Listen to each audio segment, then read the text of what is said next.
So excited to be your mystery reader today. I'm a third grade teacher here at Smith Station Elementary School, and I'm here to read our One School, One Book, The Wild Robot by Peter Brown. Today I'll be reading chapters 34 through 36, so get comfy, let's listen closely, and let's find out what happened in Roz's next wild adventure. All right, let's get started. Chapter 34, The Mother. Like most goslings, Brightbill followed his mother everywhere. He was a slow, tottering little thing, but Roz was rarely in a hurry, and together they loved metering along the forest paths and around the banks of the pond. However, they spent most of their time right in their own garden. You see, the garden was no longer scraggly. Thanks to a robot's careful attention, it was now bursting with colors and scents and flavors. Clearly, Roz was designed to work with plants. "Oh, Roz, you've been busy," said Tawny, as her family grazed on the wonderland of growing things. "This garden is glorious. You'll be seeing quite a lot of us around here." Tawny meant what she said. Each morning, around daybreak, Roz and Brightbill would hear quiet footsteps outside the nest, and there would be Tawny and Cronpoint and their fawns, Willow, Thistle, and Brook, happily nibbling on the garden. The deer weren't only regular visitors. The beavers became quite fond of gnawing a certain hardy shrub at the edge of the garden. Dig down, the old groundhog munch popped up to munch on berries. Broadfoot, the giant bull moose, came on to chew on tree shoots. And of course, bees and butterflies were there every day, happily floating through the flowers. There always seemed to be friendly animals hanging around the garden. It was amazing how differently everyone treated Roz these days. Animals once ran from the robot in fear, now stopped by the nest just to spend time with her. The neighbors smiled and waved whenever Roz and Brightbill wandered past, and at the dawn truce, the mothers, the other mothers were eager to share their parenting advice. Make sure Brightbill gets plenty of rest. A tired gosling is a cranky gosling. When the wind starts blowing from the north, you must immediately get Brightbill to safety. North winds always bring bad weather. You'll never be the perfect mother, so just do the best you can. All Brightbill really needs is to know you're doing your best. No gosling ever had a more attentive mother. Roz was always there, ready to answer her son's questions, or to play with him, or to rock him to sleep, or to whisk him away from danger. With a computer brain packed full of parenting advice and the lessons she was learning on her own, the robot was actually becoming an excellent mother. Chapter 35, The First Swim. "Good afternoon, you two," said Loudwing, and she waddled into the garden. "Remember me, Brightbill?" "Loudwing, Loudwing. Very good," the old goose giggled. "Now, Roz, do you know what tomorrow is?" "Tomorrow is swimming day, the day when all the parents take their goslings out on the pond for the first time, and you simply must bring Brightbill." "Swim, swim," said the gosling, shaking his tail and feathers. "Brightbill can go," said Roz, "but I cannot swim. I cannot go on the pond with him. I will not be able to protect him." "Who'd have thought a big thing like you would be afraid of a little water?" Loudwing laughed. "Well, don't you worry about Brightbill. He'll be safe in the flock, and he's going to have so much fun swimming with the other goslings. We began at sunrise, so don't be late. See you in the morning." And with that, the goose plopped into the water and glided away. "Swim, swim," said the gosling. "Yes, Brightbill," said the robot, staring at the pond. "Swim, swim." Early the next morning, peeps and honks and splashes began echoing across the calm water. Roz and Brightbill followed a trail through the fog and over to a beach. that was crawling with fluffy goslings and proud parents. Roz took a few steps into the water, and her survival instincts immediately flared up. The robot's computer brain knew that if the water got inside her body, it could do serious damage. And so, as other parents began swimming across the pond, Roz stood safely in the shallows and watched.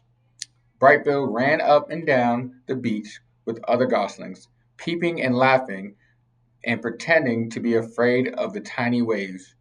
When one wave finally pulled him in, he felt his body floating on top of the water. A big smile appeared on the gosling's face. Clearly, Brightbill was designed to swim. "Very good, Brightbill," said Loudwing, as she floated past.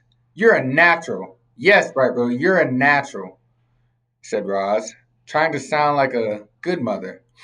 Loudwig rounded up all the goslings and gave them a quick swimming lesson. "Remember, everyone, paddle your feet evenly to swim in a straight line. Paddle with your right foot to go left, and paddle with your left foot to go right. Try it out, and join the rest of us when you're ready. Happy swimming day!" Loudwig and the other adult geese calmly glided toward the center of the pond. A jumble of the goslings tried to keep up with them. The youngsters jostled and splashed and peeped with excitement, and gradually they paddled in the direction of their parents. Only Brightbill lagged behind. "Mama swim?" Roz pointed to the flock. "I cannot swim. Go have fun with the other geese. You will be safe with them." The goslings took a deep breath, and then shook his tail feathers and paddled his feet and set out his very first swim. He drifted too far to the left. Then he drifted too far to the right, but his feet just kept paddling until he caught up to the other goslings. Roz spent the morning watching her son swim around the pond. And as she watched him, she felt something like gratitude. Thanks to Brightbill, the robot now had friends and shelter and help. Thanks to Brightbill, the robot had become better at surviving. In a way, Roz needed Brightbill as much as Brightbill needed Roz, which was precisely why she had felt such concern when the mood on the pond suddenly changed. One moment, everything was tranquil, and the next moment, the geese were in a panic. Something was violently sloshing through the group. It was a rockmouth, the giant toothy pike. The fish had been a problem in the pond for as long as anyone could remember, but he'd never attacked goslings before. All the parents immediately went to protect their young, all the parents except Roz. The robot could only stand in the shallows and watch as her son left the other geese behind and desperately swam toward his mother. "Swim to me, Brightbill, quickly!" The gosling kicked as fast as he could, but alone on the water, he made an easy target. The pond rippled as rockmouth splashed below the surface. "Mama, help!" squeaked Brightbill. The robot was terribly conflicted. Part of her knew she had to help her son, but another part of her knew she had to stay out of deep water. Her body lurched forward and then backward, again and again, as she struggled to make a decision. And then Loudwing came to the rescue.